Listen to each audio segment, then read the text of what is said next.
नमो तस्सा भगवतो अरहतो सम्मा संबुद्धस्सा। बुद्ध और उनका धम्म बाबा साहेब डॉक्टर अंबेडकर द्वारा रचित इन कालजयी पुस्तकों के रचना संसार में आपका स्वागत है। इसी रचना संसार से हमने एक बाबा साहेब की कालजयी रचना, जो मूल रूप से अंग्रेजी में है, बुद्ध एंड हिज धम्मा, इसे चुना है और इसी का ये हिंदी अनुवाद इस समय हम आप तक पहुंचा रहे हैं। ये हिंदी अनुवाद भदंत डॉक्टर आनंद कौशल्यायन जी ने किया है। हमने पिछली कड़ी में देखा कि कैसे तथागत बुद्ध यज्ञों को सच्चा यज्ञ और झूठा यज्ञ, इन दो सेगमेंट में उसे बांट देते हैं। और तथागत बुद्ध कहते हैं कि सच्चा यज्ञ वो होगा जो मानव के कल्याण के लिए आत्म परित्याग की भावना को आगे बढ़ाए। तो दूसरों के कल्याण के लिए आत्म परित्याग की भावना, ये वास्तव में सच्चा यज्ञ होगा।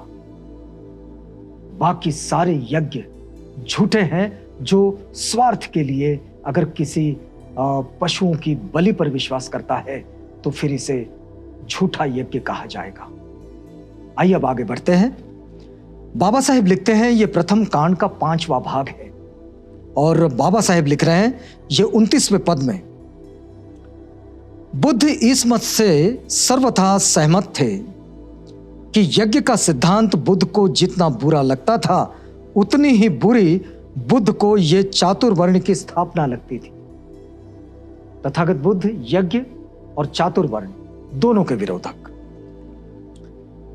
बाबा साहेब आगे लिखते हैं कि ब्राह्मणवाद ने चातुर्वर्ण के नाम पर जिस प्रकार के समाज संगठन की कल्पना की, वह बुद्ध को सर्वथा अप्राकृतिक लगता था। किसी भी शुद्ध जो ठीक ठाक व्यक्ति है, उन सबको यह अप्राकृतिक ही लगेगा। तो बुद्ध को भी यह अप्राकृतिक लगना यह स्वाभाविक है, क्योंकि सर्वसामान्य लोग भी चातुर्वर्ण व्यवस्था का कभी समर्थन नहीं कर सकते अगर उनमें कुछ भी मानवीय संवेदनाएं हैं। और तथागत बुद्ध तो महाकारुणिक है, तो उन्हें ये इसका समर्थन या फिर यह अच्छा लगने की कोई बात नहीं, ये प्रश्न ही नहीं। अब देखिए कि बाबा साहेब क्या लिखते हैं कि इसका वर्गाश्रित स्वरूप अनिवार्य था और मनमाना था। इसका जो वर्गाश्रित रूप है, 4 वर्ग, एक कोई दूसरे से मिल नहीं सकता, दूसरे के पास हो नहीं सकता, दोनों में जो दूरियां हैं वो कभी मिट नहीं सकती। तो ये बात बिल्कुल मनमानी थी और ये किसी के हुक्म से रच दिए गए समाज के समान था। बाबा साहेब लिखते हैं कि ये किसी के हुक्म से रचे गए समाज के समान था। बुद्ध एक खुले और एक स्वतंत्र समाज के पक्षधर थे। तथागत बुद्ध ये स्वतंत्र और खुले समाज के पक्षधर थे, तो इसलिए ऐसे बंदिशों वाले समाज का वो समर्थन नहीं कर सकते थे और इसलिए तथागत बुद्ध ने चातुर्वर्ण व्यवस्था का समर्थन नहीं किया। ब्राह्मणवाद का चातुर्वर्ण एक जड़ समाज रचना थी, अपरिवर्तनशील। एक बार ब्राह्मण के घर में जन्म ले लिया, हमेशा के लिए ब्राह्मण। एक बार क्षत्रिय के घर में जन्म ले लिया, हमेशा के लिए क्षत्रिय। एक बार वैश्य के घर में जन्म ले लिया, हमेशा के लिए वैश्य। और एक बार शूद्र के घर में जन्म ले लिया, हमेशा के लिए शूद्र। समाज रचना का आधार व्यक्ति का वो पद था, वह दर्जा था जो उसे ग्रह विशेष में जन्म ग्रहण कर लेने मात्र से प्राप्त था। कोई बड़े से बड़ा पाप कर्म भी उसे उसके दर्जे से गिरा नहीं सकता था और इस प्रकार कोई बड़े से बड़ा पुण्य कर्म भी किसी को ऊपर नहीं उठा सकता। यह जो चातुर्वर्ण व्यवस्था की विशेषता है कि जो जिस जाति में जन्म, जो जिस वर्ग में, जिस वर्ण में जिसका जन्म हुआ है, बस वो वही रहेगा, चाहे वो कितना भी बुरा हो। वो अपने वर्ण से नीचे नहीं गिर सकता। और फिर चाहे कोई व्यक्ति कितना भी बेहतर क्यों ना हो, पुण्यवान क्यों ना हो, वो अपने वर्ण से ऊपर के वर्ण में जा नहीं सकता। ये जो जन्म के आधार पर श्रेष्ठता को तय करने वाली जो स्थिति है, उसके तथागत बुद्ध विरोधक है और ये उसका समर्थन नहीं करते। अब देखिए बाबा साहेब आगे लिखते हैं, न गुण की ही कहीं पूजा थी और न विकास की ही कहीं गुंजाइश थी। यहां न विकास की कोई संभावना है और ना ही गुणों का कोई विकास है और ना ही गुणों के लिए कोई उसकी पूजा है या फिर उसके गुणों का कोई सम्मान है।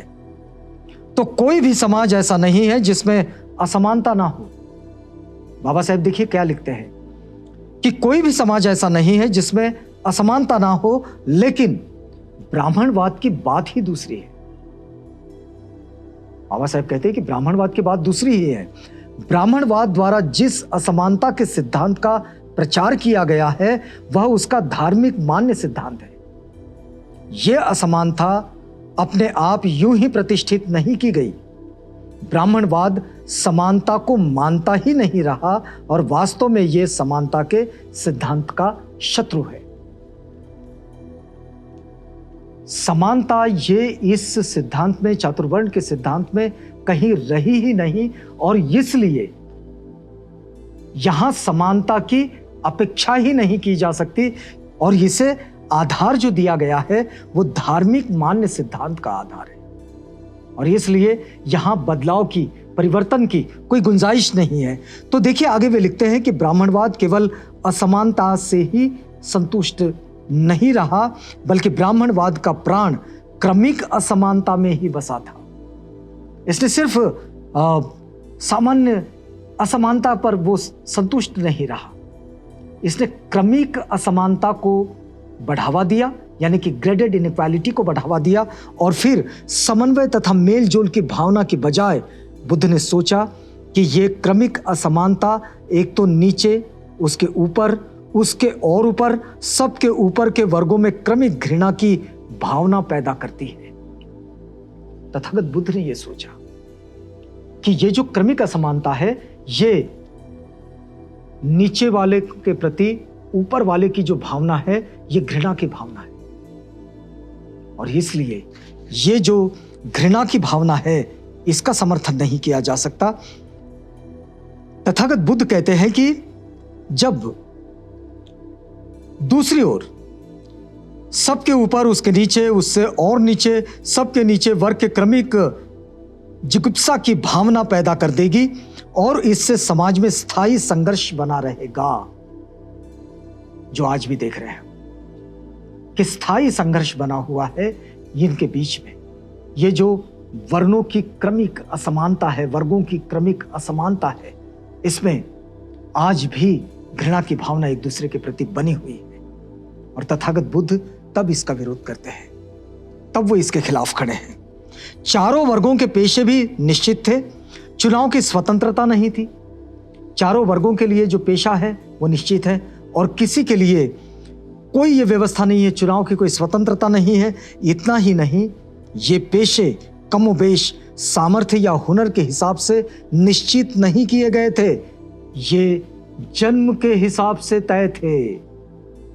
आज भी है, जन्म के हिसाब से तय है, ये पेशे के हिसाब से तय नहीं है और इसलिए कोई कितना भी बुरा क्यों ना हो, अगर वो उच्च वर्ण में, उच्च वर्ग में उसका जन्म हुआ है तो वो उच्च ही रहेगा और चाहे कितना भी बेहतर हो, अगर नीच कुल में, निम्न वर्ग में यहां उसका जन्म है तो ये ऊपर की ओर कभी नहीं जा सकता। और ये जो घृणा की भावना है क्रमिक असमानता में, इसका तथागत बुद्ध कभी समर्थन नहीं करते थे, उसके विरोध में थे। चातुर्वर्ण के नियमों को ध्यानपूर्वक समझने बूझने से बुद्ध इस परिणाम पर पहुंचे। चातुर्वर्ण के सिद्धांत को समझने के बाद बुद्ध इस परिणाम पर पहुंचे कि ब्राह्मणवाद की सामाजिक व्यवस्था का दार्शनिक आधार यदि स्वार्थाश्रित नहीं था तो गलत अवश्य था।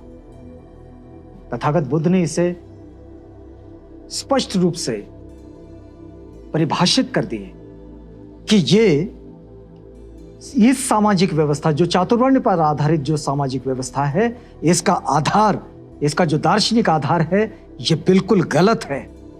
और बुद्ध को स्पष्ट हो गया कि इस अवस्था से सबके कल्याण की तो आशा की ही नहीं जा सकती। ऐसी स्थिति में सबके कल्याण की आशा नहीं की जा सकती है, सबकी स्वार्थ पूर्ति भी हो नहीं सकती।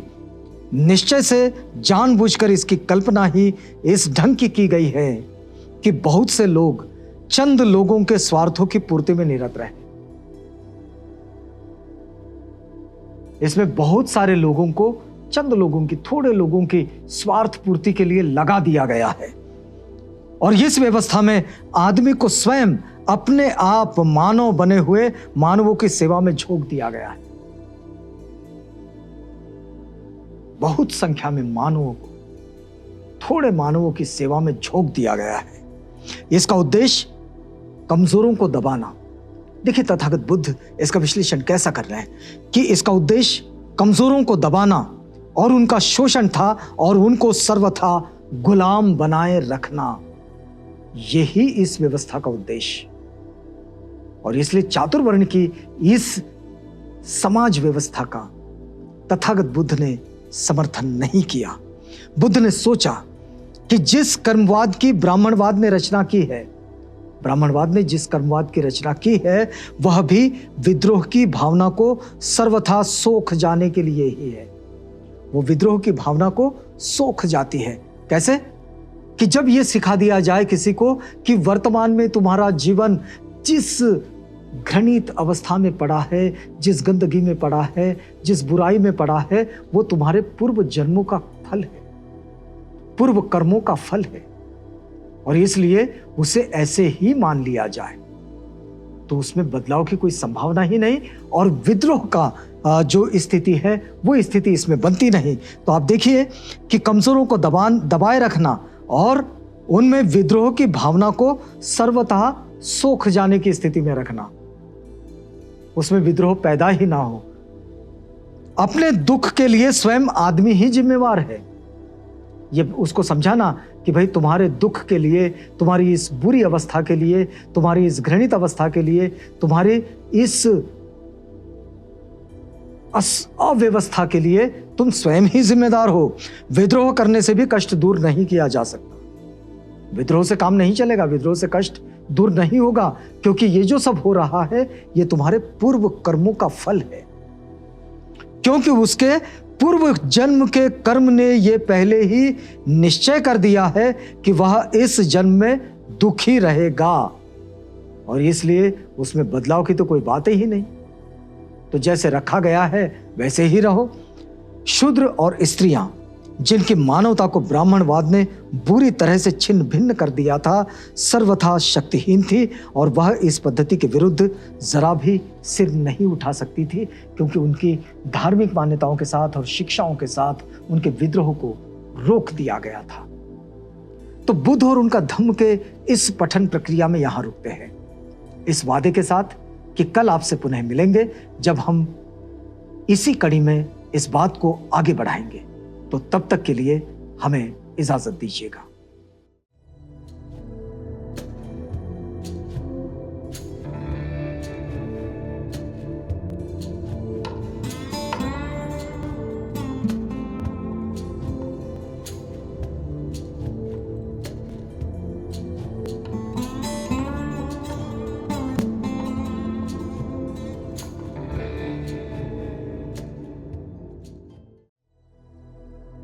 बुद्ध और उनका धम्म।